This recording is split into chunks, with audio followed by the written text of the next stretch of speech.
All right, let's try this again. Welcome back, everyone, to another volume Diarrhea of a Madman. If you made it through yesterday's episode or the previous volume, whenever you watched it or tried to listen to it, uh, thank you.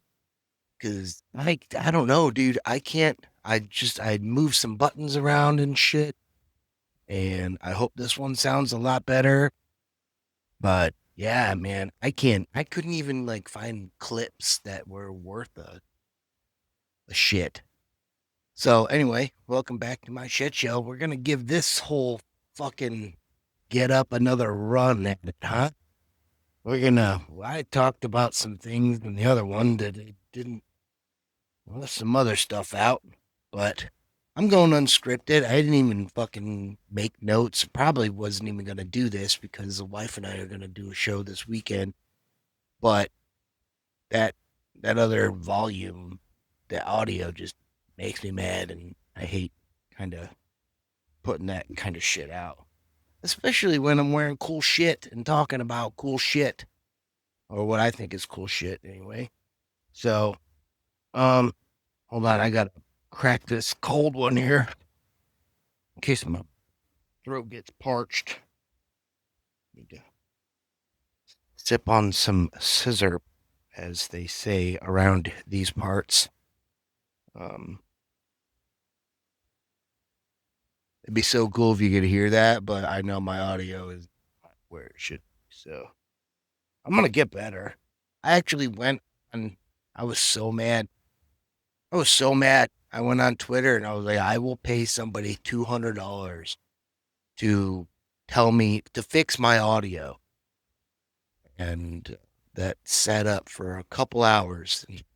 No, but like not even a scammer, nothing. Yes, I deleted that. I was like, well, I've had previous episodes where shit has worked out. Maybe I should just stop fucking with the damn buttons, but it's never up to what you want. Go ahead. Sorry, my dog. One of my dogs. She was in here hanging out with me. I guess she doesn't want to hang out with me anymore. Love you too, Ivy. When you went back in, she'll just whine at the door. The cats knock. It's crazy. We got our big cat. The name is Lando. He thinks he's a dog because he's never been around any other cats and was just raised around dogs. Uh, yeah, he knocks on stuff like doors. Like when he wants a treat, he'll fucking knock on the refrigerator door.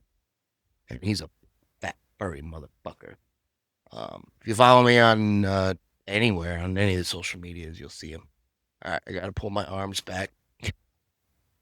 I'm.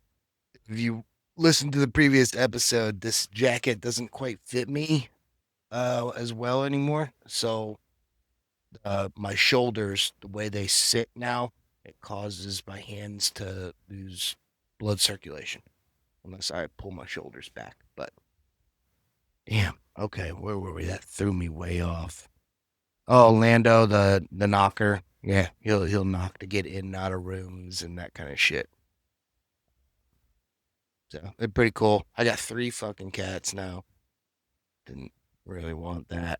I take like fucking 4 allergy pills a day and I sweep like every day. Mr. Mom. It's me and Michael Keaton, man. I get it. I rewatched that movie the other day and I get it. It hits home so much harder now. So anyway, oh, why are you spinning? My drink cup is spinning. Back onto this get up. Um, this right here. This is a where we used to wear. They changed the uniforms now. This is a combat patch. This is one of the. Got a whole bunch. Um, because like I would go be attached to other units that were already out there, so they had like different higher commands. So really, what I wore back in garrison would anyway. It's boring, but these guys. This is I think it's first meth, first marine. Yeah, first marines. I got this with them in Iraq in 2006, because we were in Al Assad and I spent time in Ramadi. That was a good time. Fucking AR Ramadi in fucking 2006. The glass factory was still there.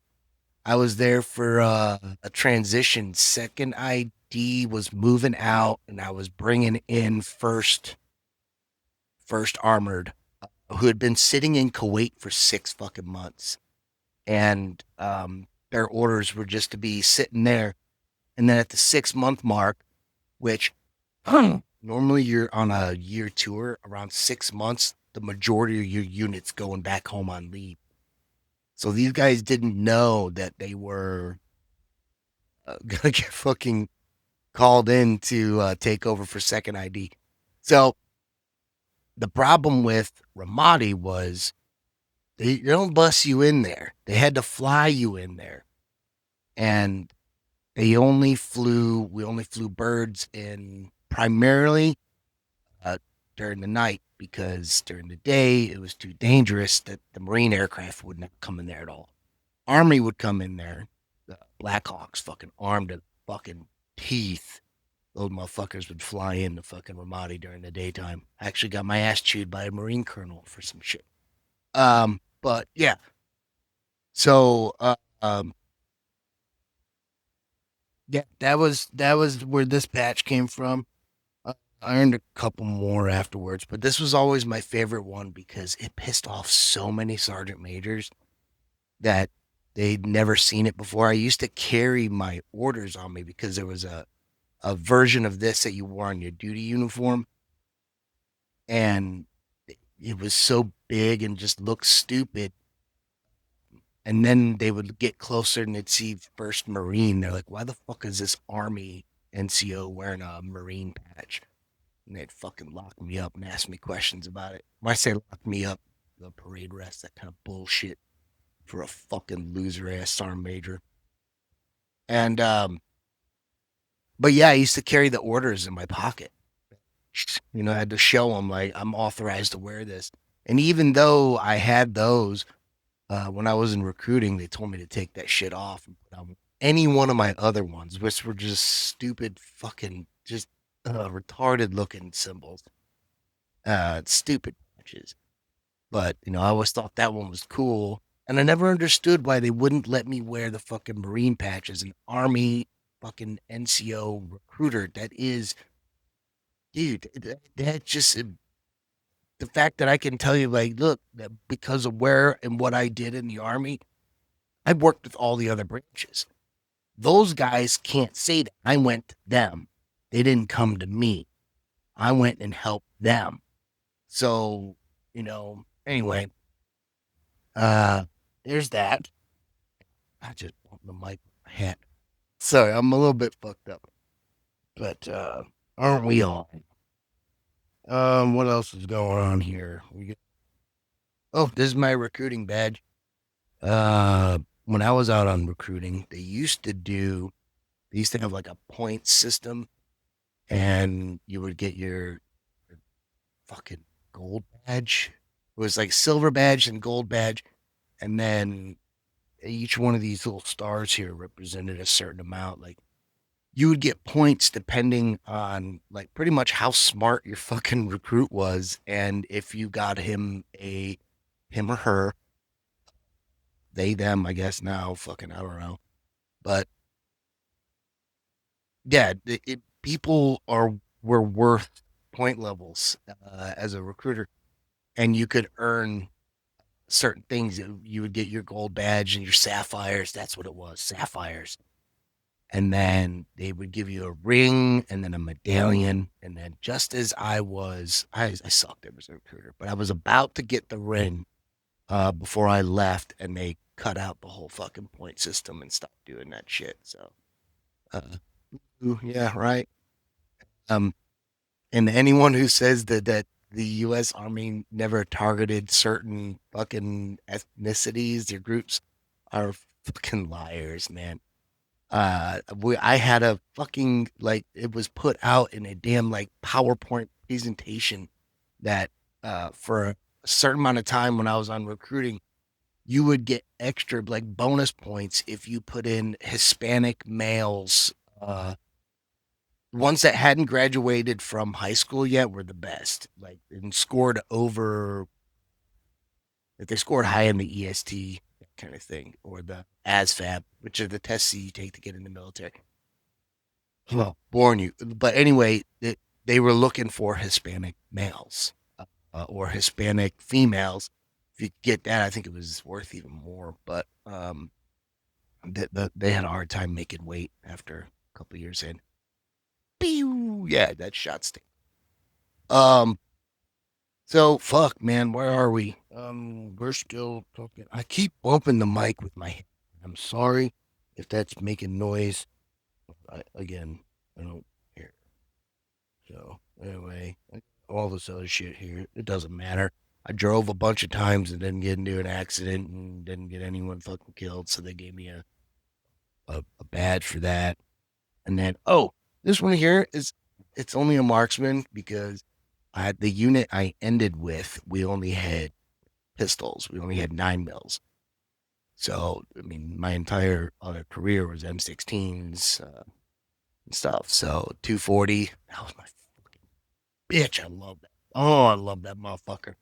I had a time on the range, and I don't know if my buddy Sanders listens to this, but Joey, I think you do, and he might see it. Sanders can account for this shit. It was just me. Sanders was my fucking eyes and or my AG pretty much. And I was a gunner on the range. And it was Fort Riley, Kansas, early in the morning, and there was a big deep fog fucking moving in. And dude, as a fucking shooter, like a gunner, you could barely see this shit. So